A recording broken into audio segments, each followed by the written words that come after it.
My name is Harvey Emerson. I'm 81 years old, a retired history teacher, and a widower of 10 years. I live alone in the same modest two-story brick house on the edge of Lexington, Kentucky, where my late wife Miriam and I raised our daughter and spent over 4 decades together. The neighborhood has changed, like everything else, becoming quieter, less familiar, lonelier. Most of my old friends have passed on or moved away. The ones who remain are either in assisted living facilities or locked inside their homes by failing bodies and television screens that blur the passage of time. My house is tidy, too quiet, filled with the scent of old books and floor polish. I keep things clean, not out of pride, but to maintain a sense of order that my life no longer gives me. Every morning starts the same.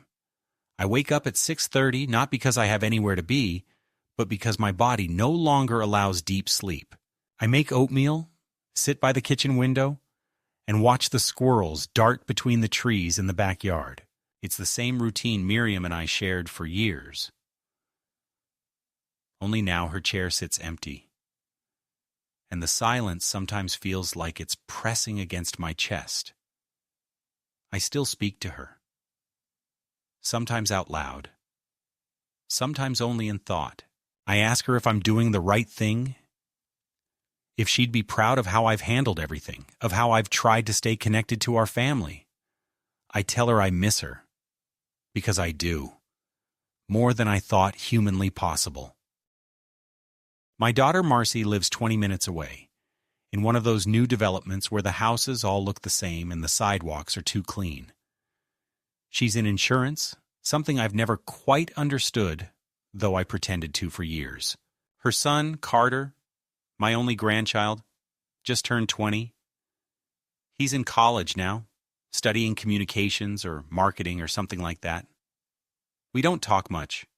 When he was little, we were close. I taught him to ride a bike. I helped him build a model of Gettysburg for his 6th grade project.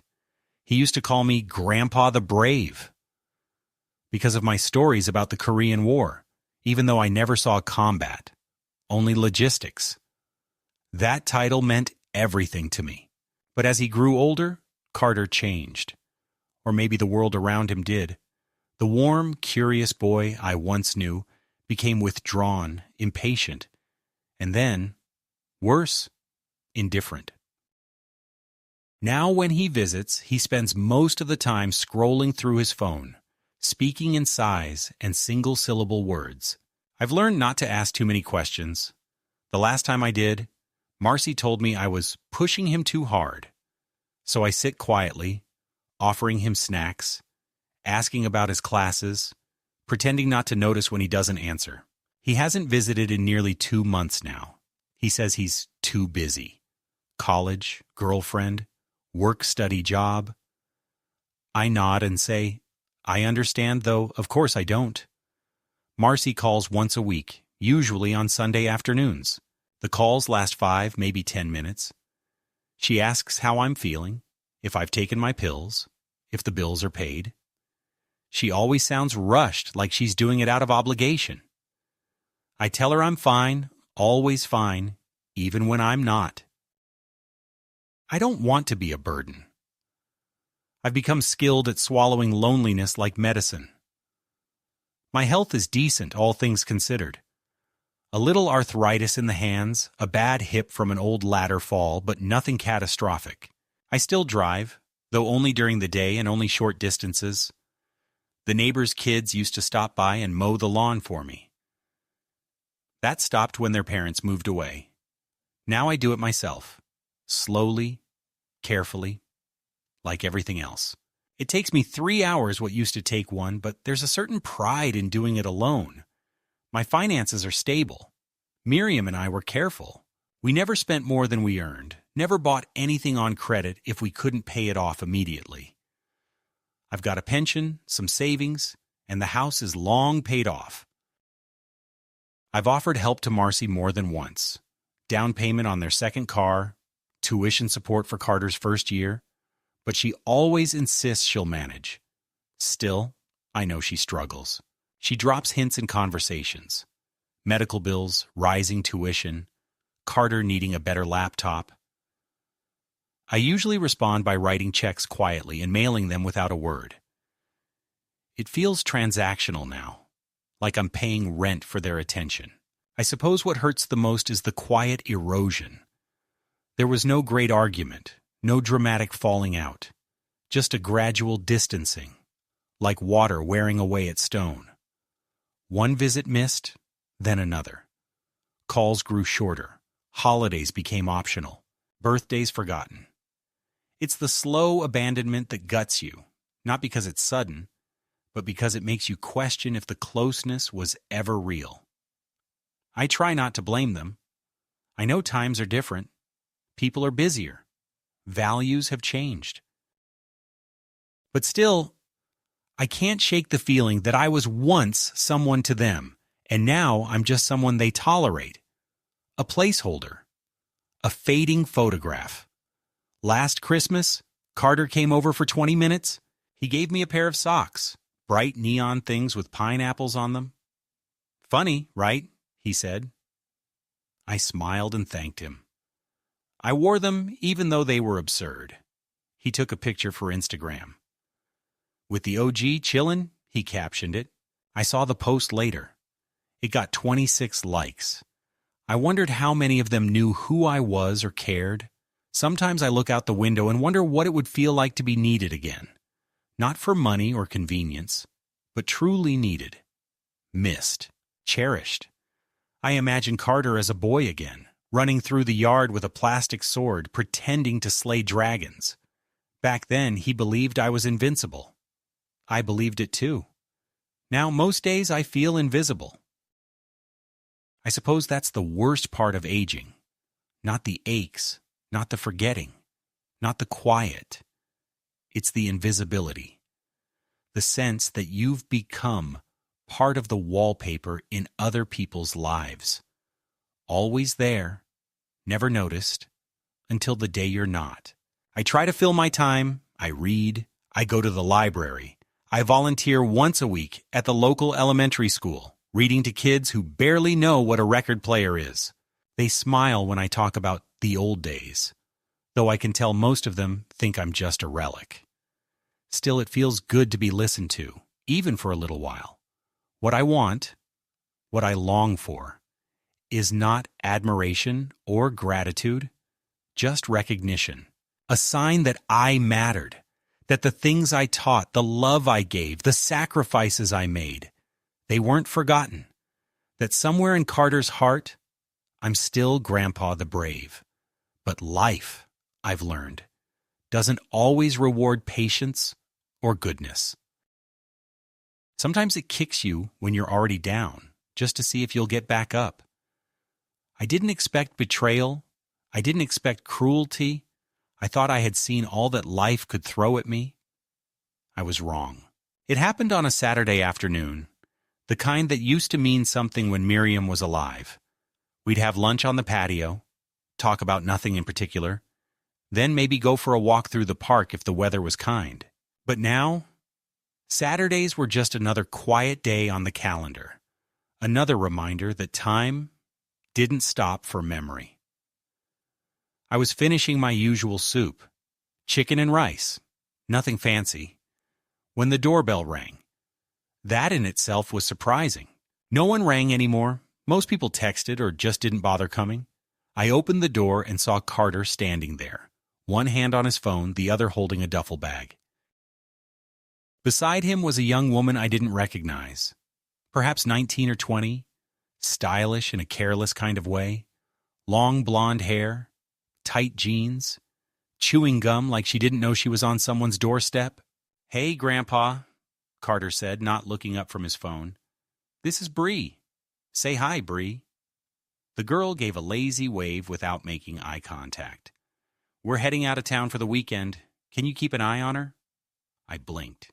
"I'm sorry, what?"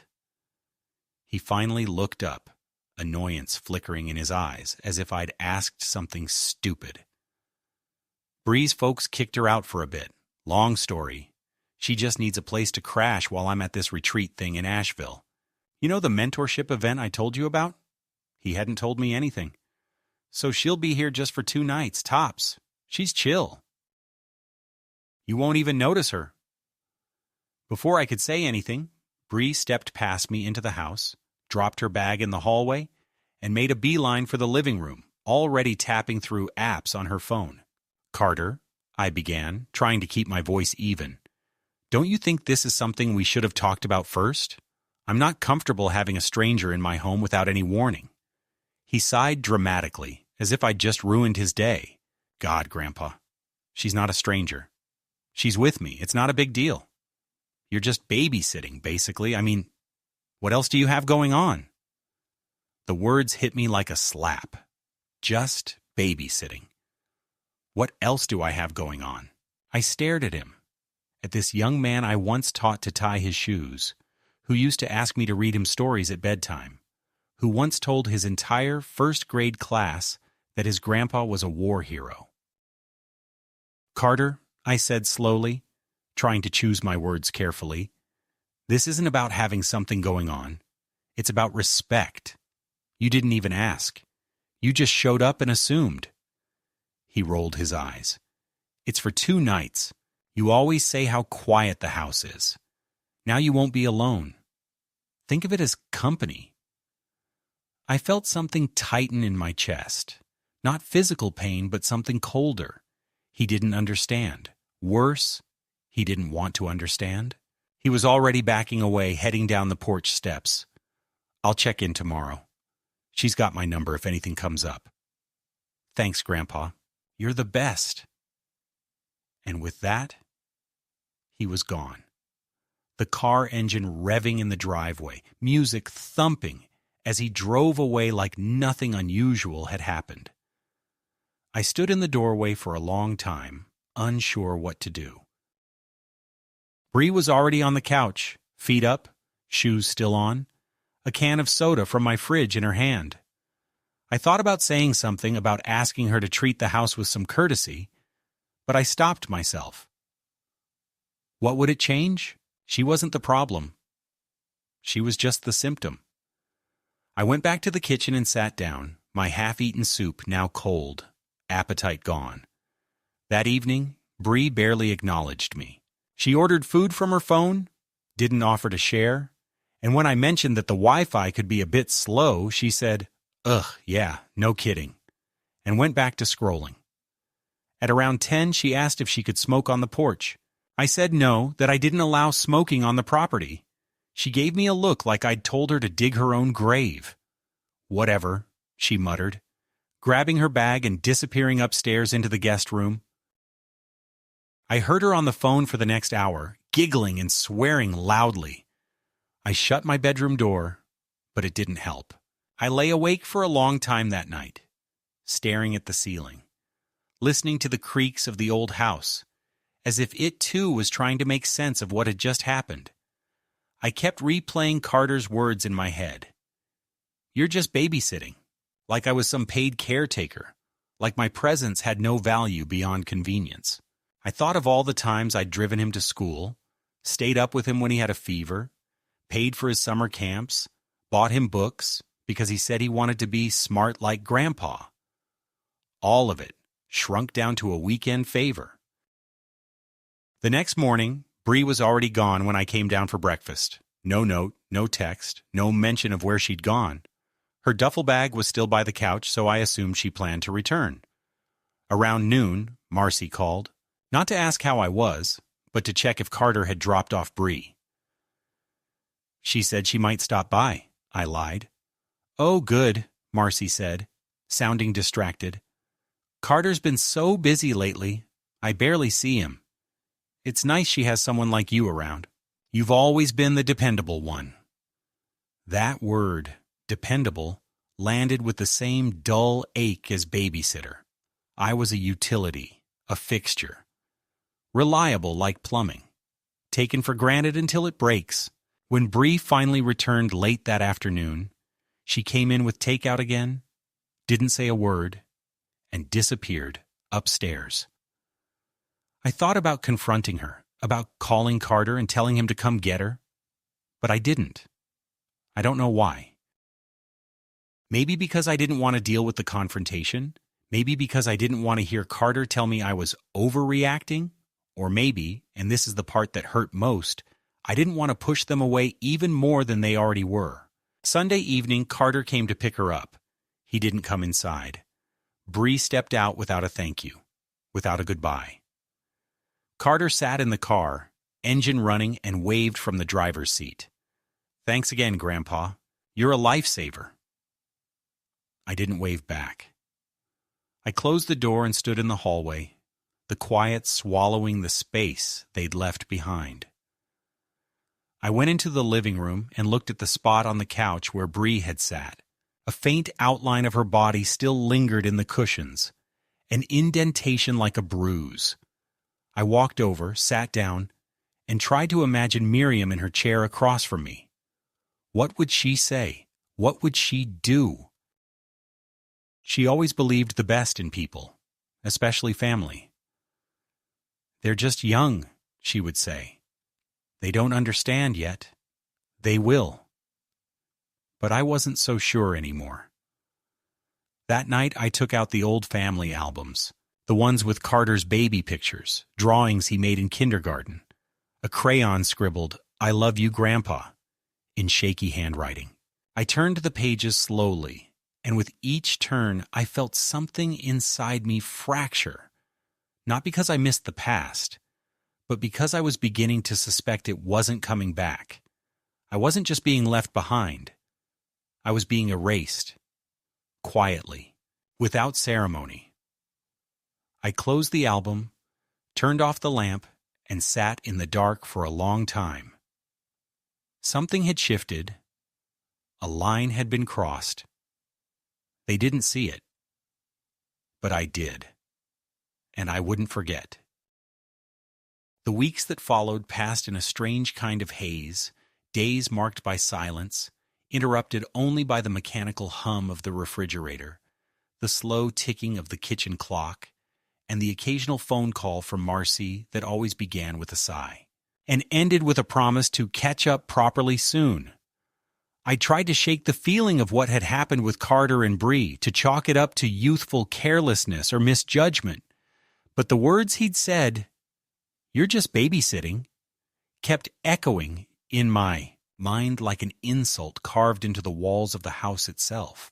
Every room felt a little colder, a little more empty, like some essential part of my dignity had been quietly carried out with Bree's duffel bag.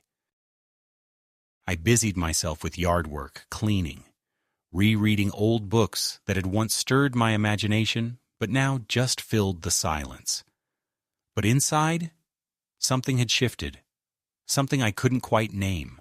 A slow uncoiling of disappointment that reached deeper than I wanted to admit.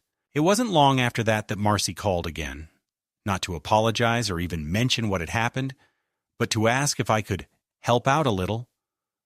Carter, she explained, had some unexpected expenses with school, something about needing new software for a class, and his laptop was acting up, and maybe I could just send a little money to tide them over. I asked how much, and she hesitated, just for a second, but it was enough. "Maybe 1,000, if that's okay?" I said I'd think about it. There was silence on the line, followed by her saying she was a little surprised by my tone. "You've always helped before, Dad." And it was true, I had, time and again. Even after Miriam died, when the calls became less frequent and the visits almost non-existent, I kept sending checks. Birthdays, holidays, tuition help, car repairs. Carter's first semester, every time they needed something, I gave it. Because that's what family does. Because that's what a father does. But this time, I told her I needed to look over my budget. I hung up and sat in the living room, the silence heavier than usual. Something inside me felt hollowed out, like I'd been mined for parts. A few days later, Carter called. Not to check on me, not to apologize, but to follow up about the money. His voice was bright, casual, impatient. He mentioned his girlfriend had started a YouTube channel, and they were thinking of doing some brand stuff together. It could really take off, he said, as if that was the justification for needing help. When I asked if this was related to school, he laughed. "Grandpa, you're so old school. It's all about entrepreneurship now. We're building something. It's just that we're short this month." I asked him what had happened to the money I sent last fall. He dodged the question. I asked about his grades. He muttered something about switching majors. "I'm figuring it out. It's all good," he said, as if that closed the matter. When I paused, he sighed. "Look, if it's too much for you, just say so. I get it. You're on a fixed income or whatever." The way he said it, dismissive, vaguely mocking, cut deeper than he realized. I told him I'd send $500, no more. He sounded disappointed, but accepted it. "Thanks, Grandpa. You're solid." And then he hung up. I went to the bank the next day, made the transfer, and asked the teller to print out a full account history. When I got home and looked through it, I was shocked by just how much I'd given them in the past 5 years. Quiet transfers, quiet gifts, quiet withdrawals.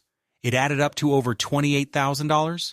Not all at once, never enough to raise alarms, but steady, relentless. And for what? No thank you notes, no visits, no warmth, just expectations. It began to dawn on me that they weren't asking for help. They were budgeting around my reliability. I wasn't family. I was a financial backstop, a quiet resource, an ATM with a heartbeat. I didn't say anything to them at first. What would I even say? That I felt used, that I was hurt? They'd call me dramatic, sensitive, out of touch. So instead, I kept things cordial, distant. But I stopped offering, and I started noticing things, like the fact that Carter never once called me just to talk, only to request. Like how Marcy's voice turned brittle the moment I hesitated to say yes. Like how neither of them ever asked if I needed anything. Groceries, help with the gutters, a ride to the doctor. I was alone, and they liked it that way. It gave them freedom. Freedom from responsibility. Freedom from guilt. Then came the final nudge. I was at the pharmacy picking up my prescriptions when the cashier mentioned that someone had tried to use my loyalty card earlier that week. "Your grandson, I think," she said. "He said he was picking up for you, but the name didn't match." My stomach tightened. Carter hadn't mentioned anything about running errands. I called Marcy that evening and asked if Carter had needed something at the pharmacy. There was a pause, and then she said, "Oh, that. He just needed to grab some protein powder. He thought maybe your card would help with the discount. It's no big deal." I told her it was dishonest. She scoffed. "You're overreacting. He's a good kid. You're just not used to how things work these days?" I didn't respond, because I realized then, painfully, that she genuinely believed that. That Carter taking what wasn't his, lying about it, using my identity for a discount, none of it was a red flag to her. It was just what young people did now. Just life. That night, I pulled out an old envelope where I'd stored my will, power of attorney forms, and the deed to the house. I hadn't looked at it in years. Miriam and I had drawn up everything together, back when Carter was still in grade school and Marcy still called 3 times a week. Back then, it made sense to leave everything to them, to assume love and loyalty would carry forward. But now? Now I wasn't so sure. I looked at the documents and felt a gnawing sense of unease. I realized I didn't know who I was to them anymore. Benefactor? Obstacle? Obligation? I put the envelope back in the drawer, but I didn't close it. Something had changed. And once it changes, you can't go back. You can only go forward, or burn the bridge behind you. It was an ordinary Tuesday when the letter arrived. Thin, plain, official-looking, with a return address I didn't recognize at first. I was sitting at the kitchen table sorting through the mail like I did every day, careful to separate bills from advertisements and junk. When I saw the envelope, my heart sank a little. It was from the bank's legal department, a place I'd hoped never to hear from. Inside, the letter detailed something that felt like a punch in the gut. There had been a request submitted by Carter to gain access to my accounts. The letter claimed that I had authorized his involvement, that he was acting on my behalf. It was signed by a lawyer I didn't know, and it was dated 2 weeks earlier. I read it again and again, disbelief growing into a cold, sharp anger. I hadn't given Carter permission to do anything with my finances, not a single thing. In fact, I'd told him the opposite. My money was my security, something I'd worked a lifetime to build. Now, it seemed, he was moving to take control quietly behind my back. I called Marcy immediately, my voice trembling with a mix of hurt and frustration. She didn't deny it. Instead, she said it was for my own good, that Carter was just trying to help manage things, that I should trust him a little. Trust him? After what? After all the times he dismissed me, ignored my calls, treated me like a convenience? I told her that wasn't trust. It was betrayal. The line went silent for a long time before she finally said, "Maybe you're just not seeing the bigger picture?" That phrase haunted me, like some cruel joke. The days that followed were a blur of phone calls with bank managers, lawyers, and legal advisors. I learned that Carter had already withdrawn money, made purchases, and attempted transfers, all using documents I supposedly signed. I felt violated, like someone had taken a knife to the years I'd spent building a life and sliced away my security. My own flesh and blood was treating me like a resource to be tapped and discarded. The shock of that revelation pushed me into a place I hadn't visited in years, a mix of paranoia and defiance.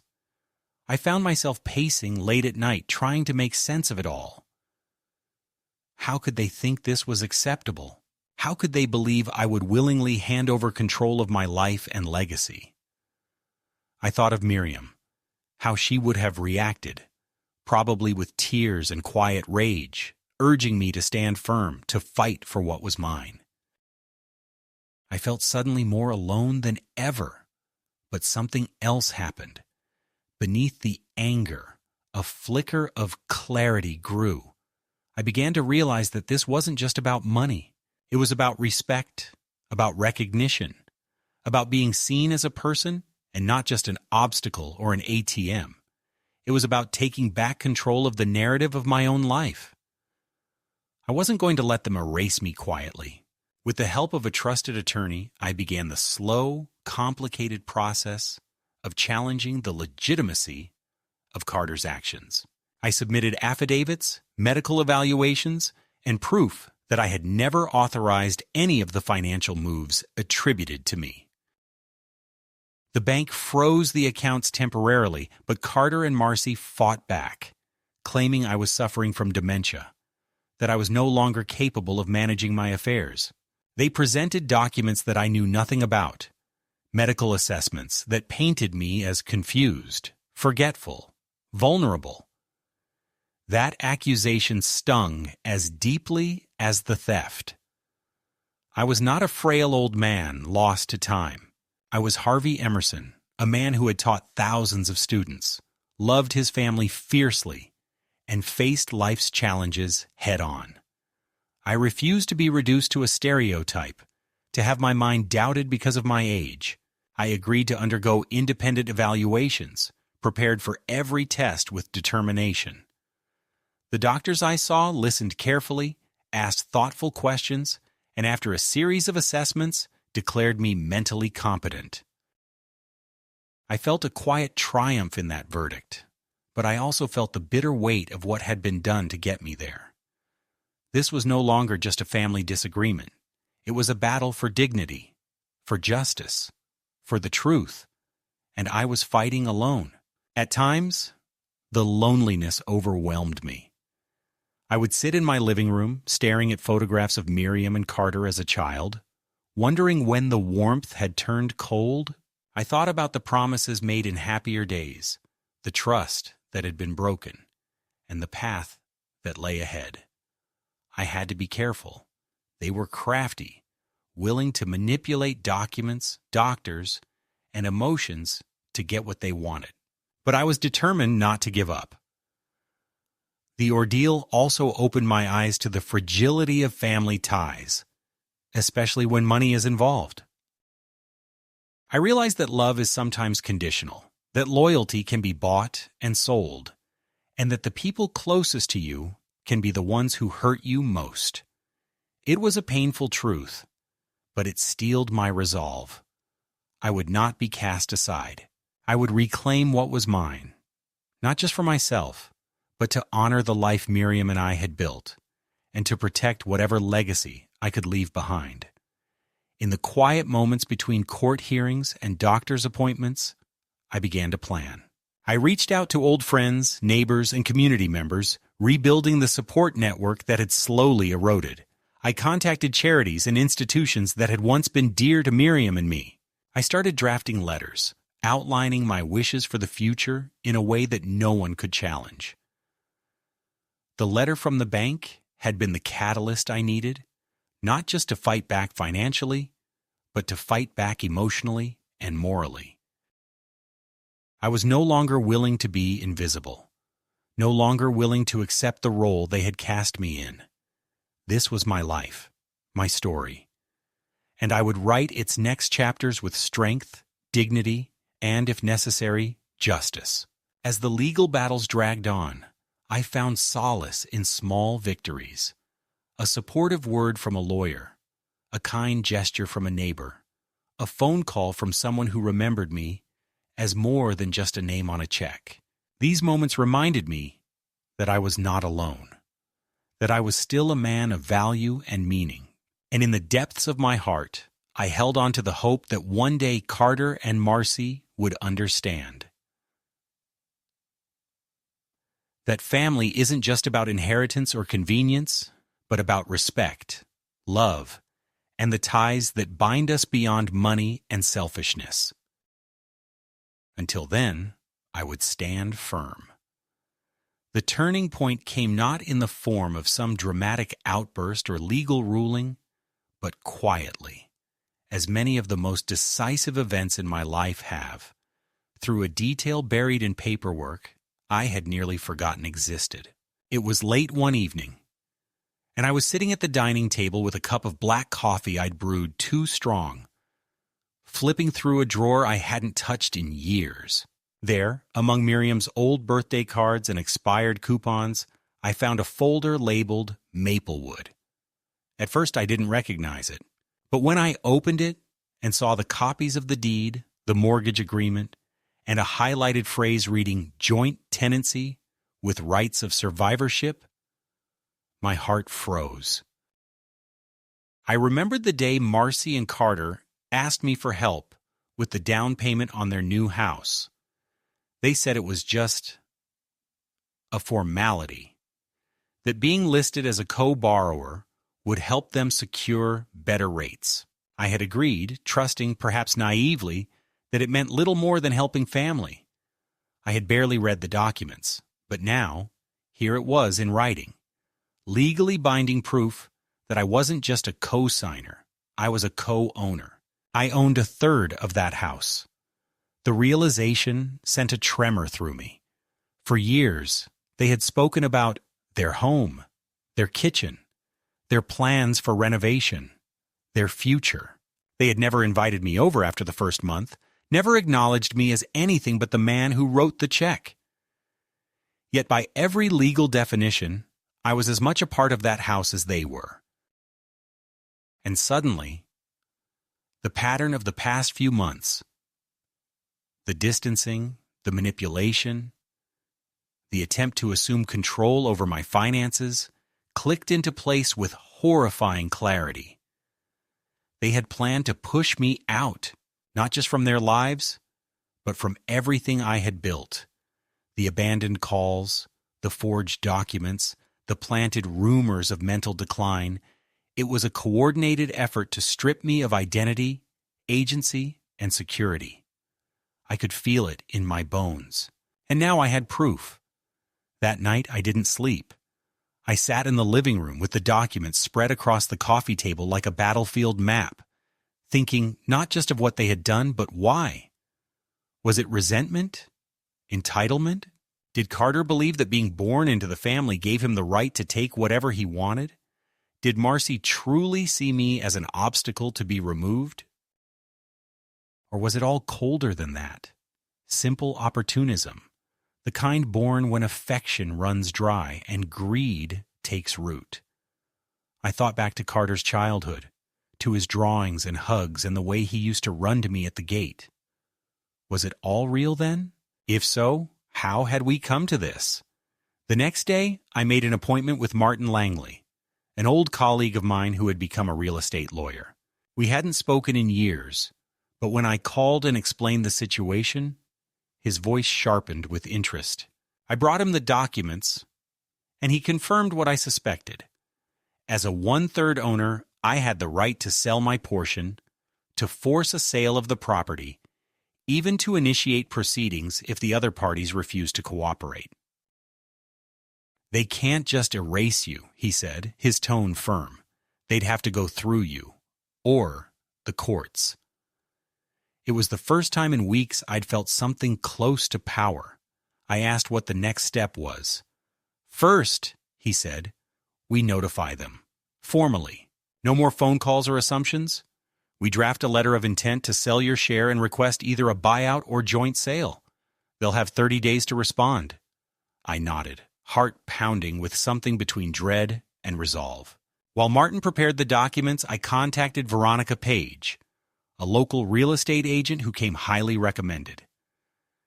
She met me at the house while Marcy and Carter were away, still apparently traveling, though they hadn't told me where. The house stood empty, silent behind its carefully trimmed hedges and clean walkway. Veronica walked the perimeter with a practiced eye, taking notes, snapping photos, murmuring market figures under her breath. With this neighborhood and condition, she said, you're looking at maybe $700,000 total, so your share would be about $233,000, maybe more if we negotiate well. The number wasn't what stunned me. It was the idea of taking something back, of reclaiming a piece of my life that had been taken for granted for too long. I mailed the notice of intent the same day.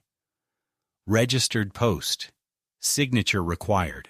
I imagined their faces when they opened it. Carter's smirk twisting into confusion, Marcy's calm unraveling into panic.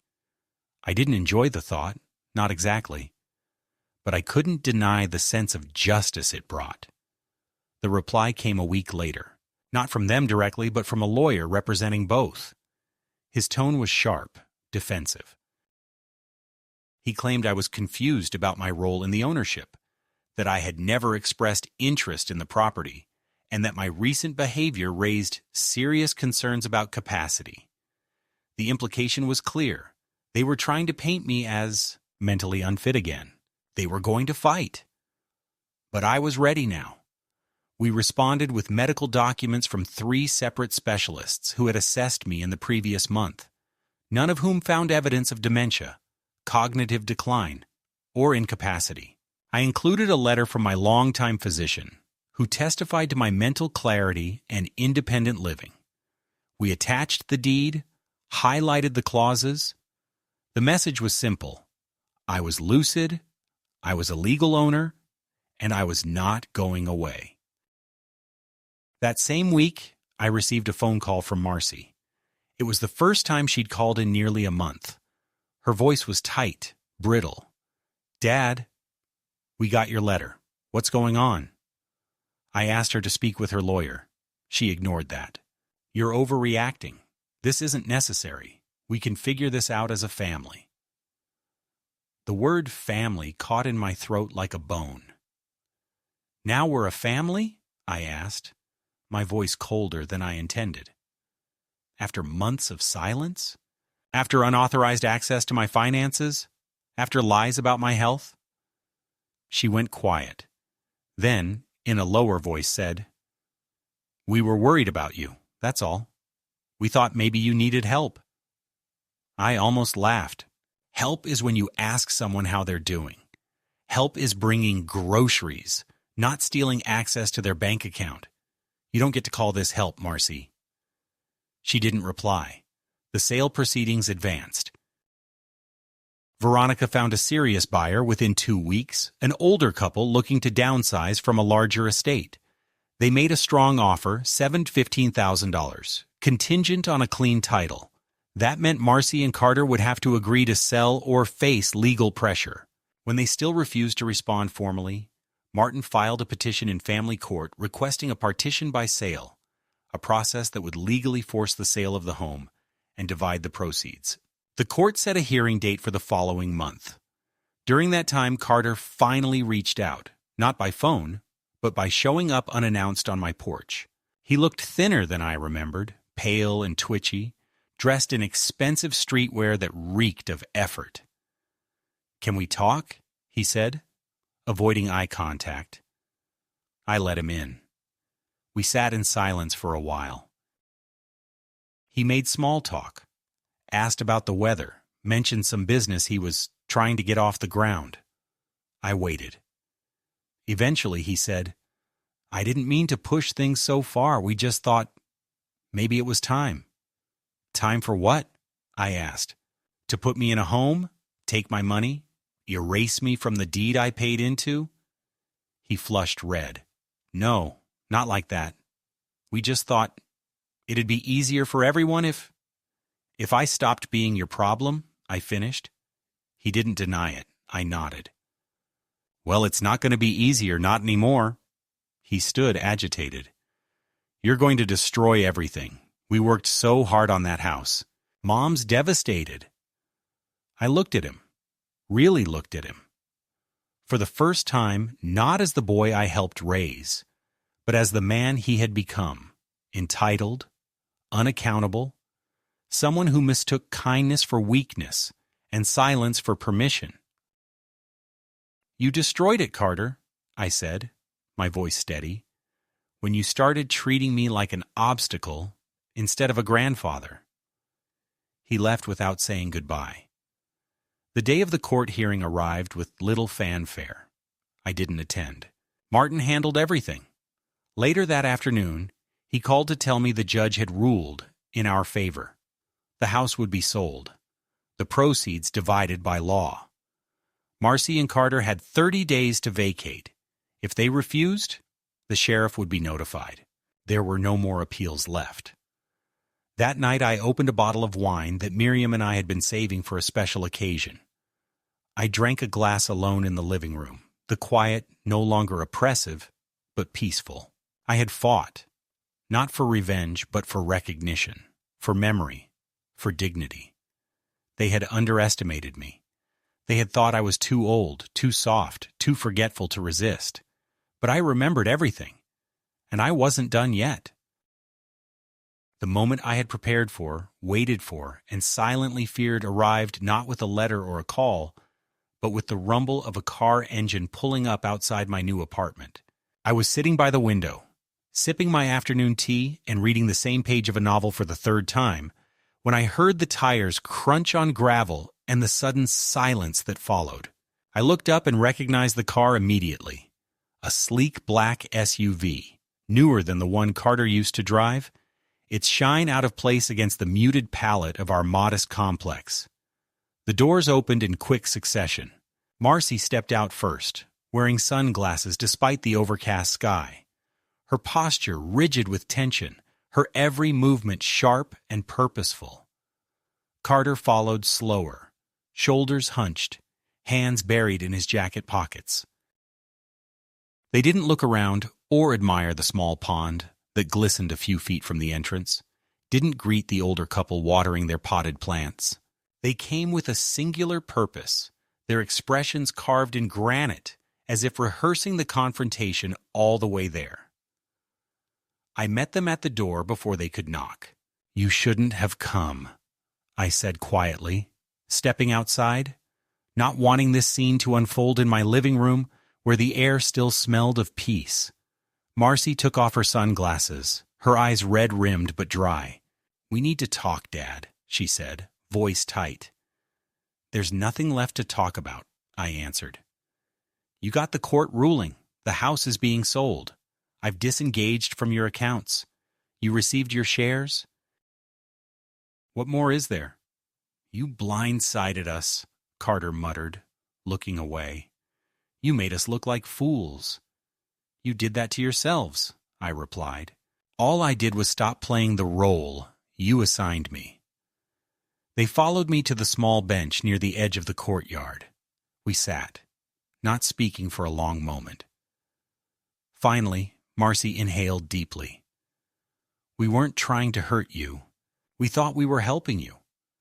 By filing fraudulent medical papers, by trying to transfer my money without my consent, by bringing strangers into my home and telling me I was just babysitting, that's help?"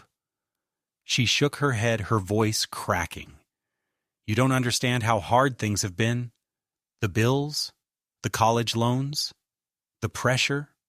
Carter's future is not more valuable than my present," I interrupted. "You don't get to trade my dignity for his convenience." Carter leaned forward, his tone suddenly sharp.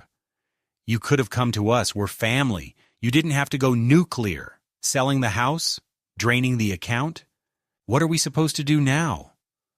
I turned to him slowly, my gaze unwavering. "You're supposed to live your life with the same independence you expected from me. That house was never just yours. That money wasn't a birthright. You looked at me and saw a resource, a relic. But I am still alive, still thinking, still remembering everything you chose to forget." Marcy's voice softened then, laced with desperation. "Don't you miss us? Don't you want to see Carter graduate, get married, have kids? You're cutting yourself off." "I've been cut off for years," I said. "This isn't new." "It's just official now." She bit her lip, and for a moment the woman I remembered, the teenager who cried on my shoulder after her first heartbreak, the young mother who let me hold Carter before the nurses, surfaced in her eyes. But it passed. "You taught me to work hard," she said, "to never ask for more than I earned. But we thought we earned this. All the years we were close, all the time we shared. You earned love," I said, "and you had it. You threw it away when it no longer served you. I didn't stop loving you. You stopped seeing me." They sat in silence after that. I knew they wanted something more, an opening, an opportunity to undo what had been done. But I had nothing left to give. Not my money. Not my forgiveness. Not yet. "We should go," Carter mumbled, rising first. This was pointless. Marcy stood too, slower, brushing invisible dust from her coat. "You're really okay with this? With being alone?" I looked at the pond, the ducks gliding across its surface, the trees beginning to turn with the season. "I'm not alone. I'm at peace. There's a difference." They left without another word. Later that evening, I took the last of the legal documents, confirmation of the house sale, the final transfer slips, the revocation of power of attorney, and placed them in a fireproof box. Then I opened the envelope Miriam had sealed 20 years ago, when we first wrote our wills. Inside was a note in her handwriting, faded but still elegant. "If you're reading this alone," it said, "remember that love does not expire. It simply changes form. Protect yourself, Harvey, but leave space for grace." I read it 3 times. Then I folded it back up and placed it on my desk, beside the new will I had drafted that morning, one that left everything to the library, the local hospice, and a scholarship fund in Miriam's name. For the first time in years, I felt something like freedom. Time has a way of smoothing even the sharpest corners, but it never quite erases the cuts. Months passed. The house was sold, the proceeds divided by the letter of the law, and for the first time in my adult life, I no longer held a physical place in the world that tethered me to Marcy and Carter. What remained were only the echoes of memory and a few boxes I chose not to unpack. My new apartment was smaller, simpler, but every item inside had purpose. No clutter, no photographs unless I truly wanted to see them. I kept one picture of Miriam on the bookshelf, taken in our backyard the summer we built the birdhouse together. She's laughing in it, caught mid-moment, her eyes half shut in joy. That photo became a kind of lighthouse, a reminder that joy had once lived here, that it had once been enough. I spent my mornings walking the trails near the Veterans Center and my afternoons volunteering in the local library. They let me read history books to children on Thursdays. I became known affectionately as Mr. Harvey, the man who knows everything. One boy, maybe 9 or 10, once asked me if I'd ever been famous. I told him no, but that I used to matter to someone. He nodded and said, "That still counts." And in that moment, it did. These children didn't care about inheritance or houses or legacy. They cared that I showed up, that I spoke kindly, that I remembered their names. They gave me more honest affection than my own flesh and blood had offered in years. Marcy sent one letter, short and careful, with no return address. She said she hoped I was well, that Carter had found work, that they were adjusting. She didn't mention the court or the money or the betrayal. She wrote that she missed the way things used to be, and that maybe, in time, we could talk again. I didn't reply. I didn't destroy the letter either. I folded it and placed it beside Miriam's note in the drawer. Not out of hope, but out of record.